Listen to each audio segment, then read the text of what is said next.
আমি জাতীয়তাবাদী মানুহ জাতীয়তাবাদ বিলাক পিওৰ জাতীয়তাবাদী হ'ব লাগিব মাওবাদী মানুহে জাতীয়তাবাদ কৰিলে নহব হয়নে নহয় কথাবিলাক স্পষ্ট আজি ৰাজনৈতিকভাৱে বিধ্বস্ত হৈ গৈছে কোন বদৰুদ্দিন আজমল হে বদৰুদ্দিন আজমল বিধ্বস্ত হ'ল উজনিত আকৌ এজন নতুন আজমল ওলাইছে ছদ্মবেশী এজন আজমল ওলাইছে কোন হ্যাঁ এটো আপোনালোকে গম পায় এটো অসমৰ জনগণে গম পায় এতিয়া আকৌ মানহানি কেছ দিব মোক কেছ খেলিব পইচা নাই মই একানে নামটো নলওঁ কিন্তু এতিয়া উজনি অসম বাংলাদেশ কৰিবলৈ মই নিদিও বিল আসি থানা অসমে নিদিয়ে এটো স্পষ্ট কথা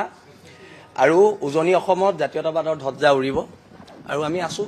ফেসবুকৰ জৰিয়তে জনাইছো সামাজিক মাধ্যমৰ জৰিয়তে জনাইছো কাৰ লগত আছো কাৰ লগত নাই ৰাজনীতি হয় ব্যৱসায় হয় কিবা হয় মানুহৰ সততাটো থাকিব লাগিব এটা কবলে কোনে আৰু জিকাইছিলো জিকাৰ পিছত ঠগিলে কথাটো ইমানে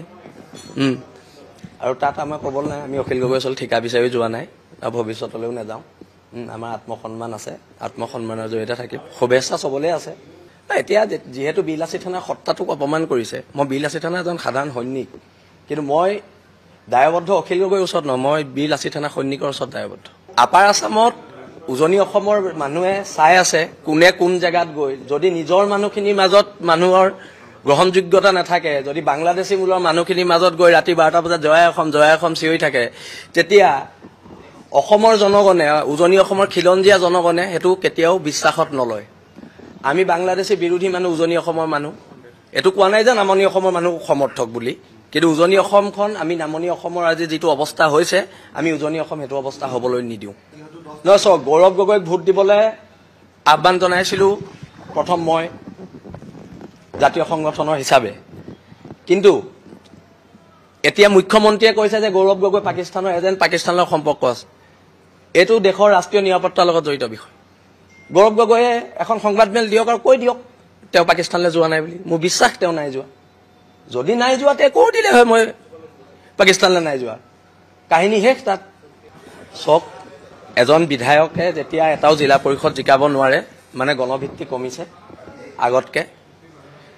এতিয়াও সময় আছে গণভিত্তি ঠিক কৰি লোৱাৰ কিন্তু এটা কথা স্পষ্ট শিৱসাগৰ মানুহ জাতীয়তাবাদী মানুহ কিন্তু বাংলাদেশী পক্ষত যদি কোনোবা থাকে আৰু বাংলাদেশী মূলৰ মানুহকেইটা জয় অসম ধ্বনি দিলে হেতি জাতীয়তাবাদী হৈ যাব নেকি আমাৰ প্ৰশ্ন তাত আছে আজি বদৰুদ্দিন আজমলে যদি কয় শিলাদিত্যই যদি কয় জয় অসম কি তেওঁলোক খিলঞ্জীয়া হৈ যাব নেকি এই কথাবিলাকত মানুহক আভুৰা বহাব নোৱাৰে আৰু বাংলাদেশী মূলৰ মানুহৰ বিৰুদ্ধে আমাৰ যিখন সংগ্ৰাম হেখন সংগ্ৰাম অব্যাহত থাকিব মই ভাবো যে আমাৰ মোৰ ভাই শৃংখলৰ অলপ শৃংখলা যদি জীৱনত আহিব লাগে তেতিয়া হলে শৃংখল ভাইয়ে প্ৰথমতে কোনোবা এনেকুৱা এটা ৰেসপন্সিবল পাৰ্টিলে তেওঁ জয়েন কৰক হ্যাঁ তেওঁ যদি হসাকে যদি তেওঁ লুৰিণজ্যোতি গগৈৰ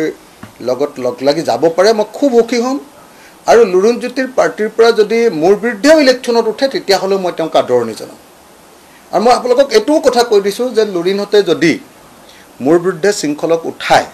তেতিয়ালে শৃংখলক মোৰ পিনৰ পৰা 2 লাখ টকা মই তেওঁক ইলেকশ্যন খেলিবৰ কাৰণে সহায় কৰি দিম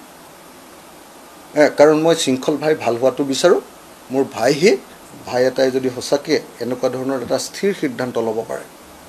আৰু ৰাজনৈতিক ক্ষেত্ৰত যদি হসাকে যুঁজিব পাৰে মই 2 লাখ টকা দি শৃংখলক সহায় কৰিম মোৰ পিনৰ পৰা 2 লাখ টকা বেছিটো দিব নোৱাৰো আমাৰ দৰমহা কিমান আপোনালোকে জানি আৰু পাৰ্টি ফাণ্ডো আমাৰ বেছি ভাল নহয়